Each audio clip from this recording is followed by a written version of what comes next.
کیسے بڑھائے کہ کس طرح سے وہ کنگ ڈنکن کا قتل کریں. تو وہ اس کے بارے میں سوچ رہا ہے کہ اگر وہ کنگ کو قتل کروائے تو اس کا نتیجہ کیا ہو سکتا ہے. تو وہ اس بارے میں اپنی بیوی سے بات کرتا ہے. He shares with his wife with the fear of proceeding further. وہ اپنی بیوی سے اس بارے میں بات کرتا ہے کہ اپنے خوف اگر وہ قدم بڑھائے, اگر وہ کنگ ڈنکن کا قتل کرے تو اس خوف کے بعد اپنی بیوی سے کرتا ہے کہ اس کو خوف لگتا ہے اس بات سے کہ وہ کنگ ڈنکن کا قتل کرے. لیڈی میکبیتھ ریٹارڈس means ایکوزیشن یعنی تانا زنی کرنا. تو لیڈی میکبیتھ ریٹارڈس بائی کالنگ ہم اے coward. تو وہ یہاں پہ اس کو تانا دیتی ہے کہ آپ تو بہت ہی بزدل ہو. She tells him about her plan of they will shift the blame on the king's grooms by smearing them with blood from the murder weapons. Here grooms means man employed to take care of horses.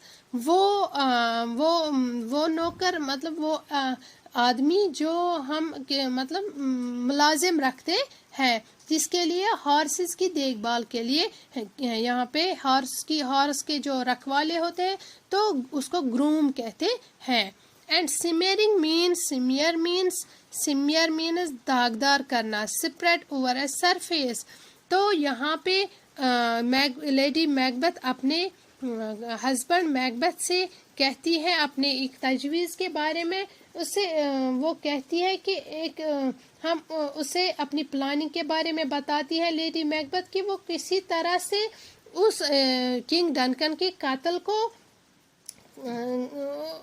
جس ہتھیار سے ہم اس کو قتل کریں گے ان ہتھیاروں پر جو لگا ہوا خون ہوگا وہ ہم محافظوں پر محافظوں پر جو کہ گھوڑے کے محافظ ہوتے ہیں ان پر ڈال دیں گے. The murder is discovered by Macduff. تو سب سے پہلے کس کو اس بات کا پتہ چلتا ہے, سب سے پہلے میک نیو فائنڈنگز کس کو, کون سب سے پہلے مرڈر کے بارے میں پتہ لگاتا ہے, وہ ہے میکڈف. Malcolm and his younger brother Donalbain are uneasy when they learn that the only possible witness, the grooms, are dead. تو میلکوم جو کہ کنگ ڈنکن کا بیٹا ہوتا ہے اور اس کا چھوٹا بیٹا ڈونالبین, تو وہ بہت انہیپی ہو جاتے ہیں, وہ بہت ہی بے چین ہو جاتے ہیں, وہ بہت ہی اداس ہو جاتے ہیں جب ان کو اس بات کا پتہ چلتا ہے کہ محض وہی ممکن گواہ تھے جو محافظ تھے اور وہ مر چکے ہیں.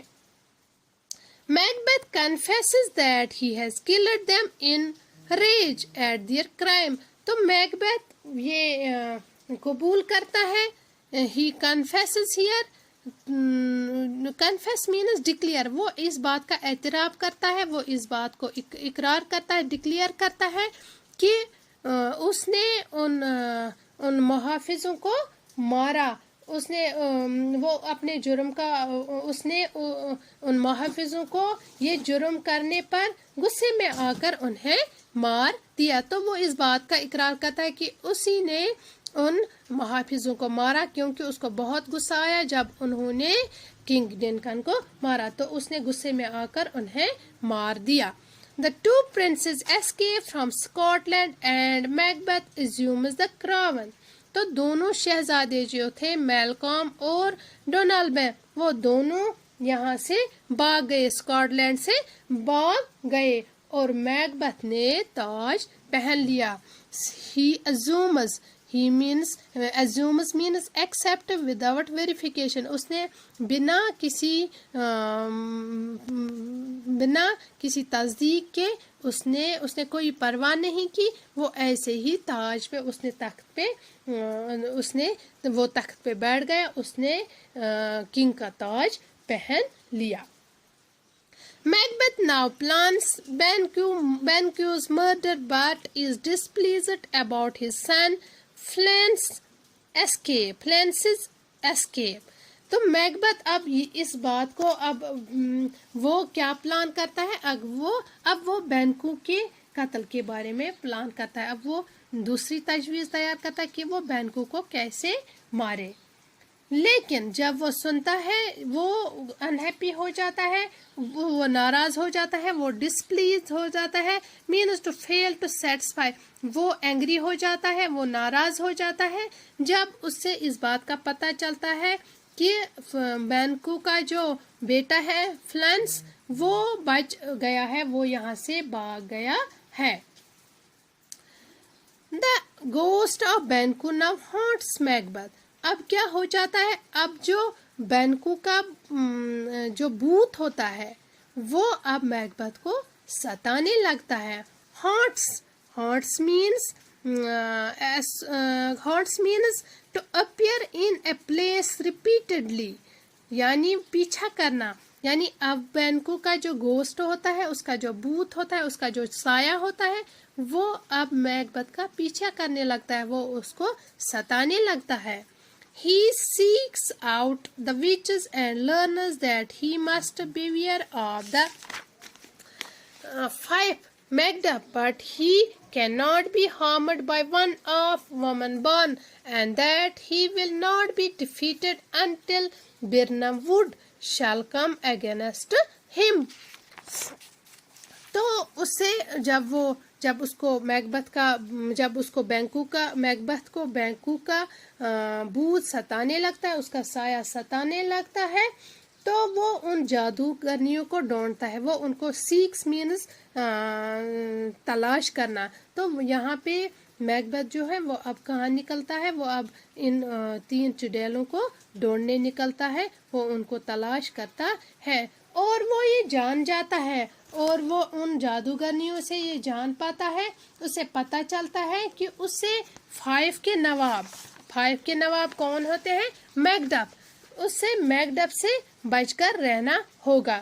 لیکن اس سے وہ چڑیلے یہ بھی کہتے ہیں کہ اس سے کسی بھی انسان کے ہاتھوں نقصان نہیں پہنچایا جا سکتا، اسے کوئی بھی ایسا انسان نقصان نہیں پہنچا سکتا جس کی پیدائش عورت سے ہوئی ہو. And that he will not be defeated until Birnam Wood shall come against him. اور وہ چڑیلے اس سے یہ کہتی ہیں کہ اس سے ہرایا نہیں جا سکے گا جب تک نہ برنم کا جنگل چل کر اس کے خلاف نہ جائے. تو یہ چڑیلے اس کو پیشن گوئی کرتی ہے میکبت کو، اس کو مستقبل کے بارے میں بتاتی ہے. یہاں پہ میکبت کو کوئی بھی ایسا انسان نہیں ہرا سکتا، یا کوئی بھی ایسا انسان نقصان نہیں پہنچا سکتا جس کی پیدائش عورت سے ہوئی ہو، اور اس کو تب تک نہیں ہرایا جا سکتا جب تک نہ برنم کی لکڑی جو ہے وہ چل کر اس کے سامنے آ جائے. تب تک اس کو کوئی بھی ہرا نہیں سکتا، تب تک اس کو کوئی نقصان نہیں پہنچ سکتا.